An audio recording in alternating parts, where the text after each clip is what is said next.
16. The Pharisees and the Sadducees came to Jesus and tested him by asking him to show them a sign from heaven. He replied, "When evening comes, you say, 'It will be fair weather, for the sky is red,' and in the morning, 'Today it will be stormy, for the sky is red and overcast.'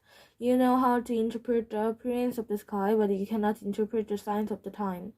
A wicked and adulterous generation looks for a miracle sign, but none will be given in respect of a sign of Jonah." Jesus then left them and went away. The east of the Pharisees and the Sadducees. When they went across the lake, the disciples forgot to take bread. "Be careful," Jesus said to them. "Be on your guard against the yeast and the Pharisees of the Sadducees." They discussed this among themselves and said, "It is because we didn't bring any bread." Aware of their deception, Jesus said, "You have little faith. Why are you talking among yourselves about having no bread? Do you still not understand? Don't you remember the 5 loaves for the 5,000, and how many basketfuls of gathered? Or the 7 loaves for the 4,000, and how many basketfuls you gathered? How is it you don't understand that I was not talking to you about bread? But be on your guard against the yeast of the Pharisees and the Sadducees." Then they understood that he was not telling them to guard against the yeast used in bread, but against the tellings of the Pharisees and the Sadducees. Peter's confession of Christ.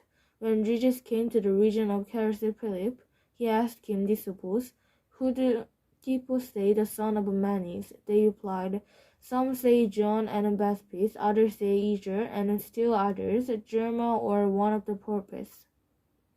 "But what about you?" he asked. Who do you say I am?" Simon Peter answered, "You are the Christ, the Son of the living God." Jesus replied, "Blessed are you, Simon, son of Jonah, for this was not revealed to you by man, but by my Father in heaven. And I tell you that you are Peter, and on his rock I will build my church, and the gates of the Hades will not overcome it. I will give you the keys of the kingdom of the heaven. Whatever you bind on earth will be bound in heaven, and whatever you loose on earth will be loosed in heaven." Then he warned his disciples not to tell anyone that he was the Christ. Jesus predicts his death. From that time on, Jesus began to explain to his disciples that he must go and suffer many things at the hands of the elders, chief priests, of teachers of the law, and that he must be killed and on the 3rd day be raised to life. Peter took him aside and began to rebuke him. "Never, Lord," he said. "This shall never happen to you." Jesus turned and said to Peter, "Get behind me, Satan. You are a stumbling block to me. You do not have in mind the thing of God and the thing of man." Then Jesus said to his disciples, "If anyone would come after me, he must deny himself and take up his cross and follow me. For whoever wants to save his life will lose it, but whoever loses his life for me will find it. What good will it be for a man if he gains the whole world, yet forfeits his soul? Or what can a man give in exchange for his soul? For the Son of Man is going to come in his Father's glory with his angels, and then he will reward each person according to what he has done. I tell you the truth, some who are standing here will not taste that before they see the Son of Man coming in his kingdom." The Transfiguration. 17. After 6 days, Jesus took with him Peter, James and John, and the brothers of James, and led them up a high mountain by themselves. There he was transfiguring before them. His face shone like the sun, and his clothes became as white as the light. Just then there appeared before them Moses and Elijah talking with Jesus. Peter said to Jesus, "Lord, it is good for us to be here. If you wish, I will put up 3 shelters for you, one for Moses and one for Elijah." While he was still speaking, a bright cloud enveloped them, and a voice from the cloud said, "This is my son, whom I love. With him I am well pleased. Listen to him." When the disciples heard this, they fell face down to the ground, terrified. But Jesus came and touched them. "Get up," he said. "Don't be afraid." When they looked up, they saw no one except Jesus. As they were coming down the mountains, Jesus instructed them, "Don't tell anyone what you have seen until the Son of Man has been raised from the dead." The disciples asked him, "Why then do the teachers of the law say the Easter must come first?" Jesus replied, "To be sure, it is come and will restore all things. But I tell you, Elijah has already come, and they did not recognize him, but have done to him every time they wished. In the same way, the Son of Man is going to suffer at their hands." Then the disciples understood that he was talking to them about John the Baptist, the healing of a boy with a demon. When they came to the crowd, a man approached Jesus and knelt before him. "Lord, have mercy on my son," he said. "He has sinned and is suffering greatly. He often falls into the fire or into the water. I brought him to your disciples, but they could not heal him." "O unbelieving and unperceived generation," Jesus replied, "how long shall I stay with you? How long shall I put up with you? Bring the boy here to me." Jesus rebuked the demon, and it came out of the boy, and he was healed from that moment.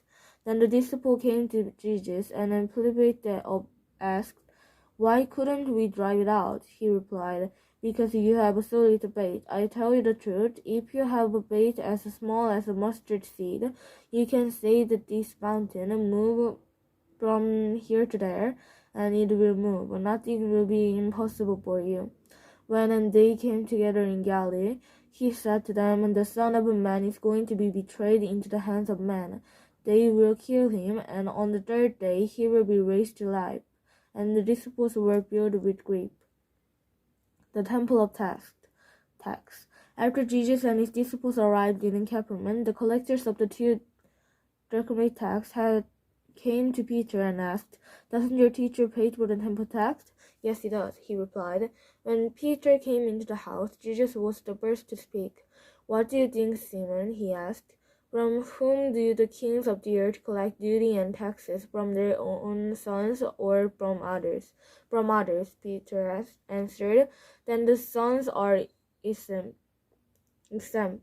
Jesus said to him, "But so that we may not offend them, go to the lake and draw out the line. Take the first fish you catch, open his mouth, and you will find a 4 drachma coin. That is, take it and give it to them for my tax and yours. The greatest in the kingdom of heaven."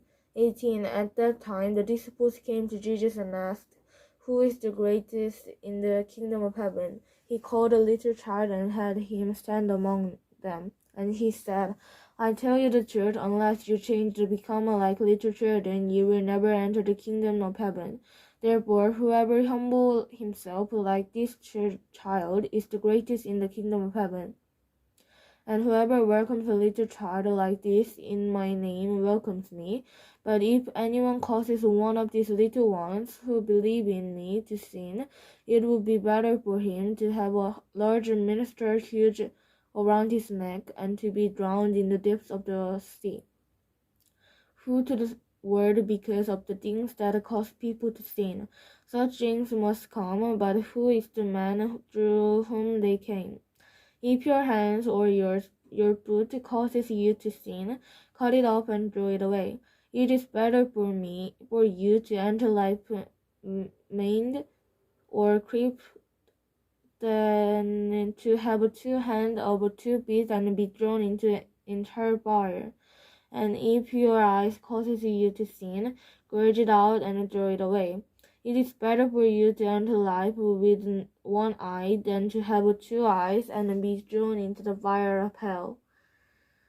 The parables of the lost sheep. See that you do not look down on one of the little ones, for I tell you that their angels in heaven always see the face of my Father in heaven. What do you think? If a man owns 100 sheep and one of them wanders away, Will he not leave the 99 on the hill and go to look for the one that wandered off? And if he finds it, I tell you the truth, he is happier about that one sheep than about the 99 that did not wander off. In the same way, your Father in heaven is not willing that any of these little ones should be lost. A brother who sins against you. If your brother sins against you, go and show him his fault just between the two of you. If he listens to you, you have won your brother over. But if he will not listen, take one or two others along, so that every matter may be established by the testimony of 2 or 3 witnesses. If he refuses to listen to them, tell it to the church, and if he refuses to listen even to the church, treat him as you would a prisoner or tax collector. I tell you the truth, whatever you bind on earth will be bound in heaven, and whatever you loose on earth will be loosed in heaven. Again, I tell you that if 2 of you on earth agree about anything you ask for, it will be done for you by my Father in heaven. For where 2 or 3 come together in my name, there am I with them. The parables of the unjust servant. Then Peter came to Jesus and asked, Lord, how many times shall I forgive my brother when he sins against me? Up to 7 times. Jesus answered, I tell you, not 7 times, but 77 times. Therefore the kingdom of heaven is like a king who wanted to settle accounts with his servants. As he began the settlements, a man who owed him 10,000 talents was brought to him. Since he was not able to pay, the master ordered that he and his wife and his children and all that he had be sold to repay the debt. The servant fell on his knees before him. Be patient with me, he begged, and I will pay back everything. The servant's master took pity on him, cancelled the debt, and let him go. But when that servant went out, he found one of his fellow servants who owed him 100 delts, and grabbed him and began to choke him. Pay back what you owe me, he demanded. His fellow servant fell to his knees and begged him, Be patient with me, and I will pay you back. But he refused. Instead, he went up and had the man thrown into prison until he could pay the debt. When the other servants saw what happened, they were greatly distressed and went and told the master everything that had happened.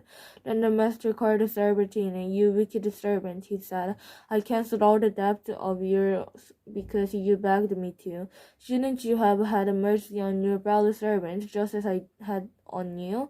In anger and his master turned him over to the jailers to be tortured, and until he should pay back all he owed.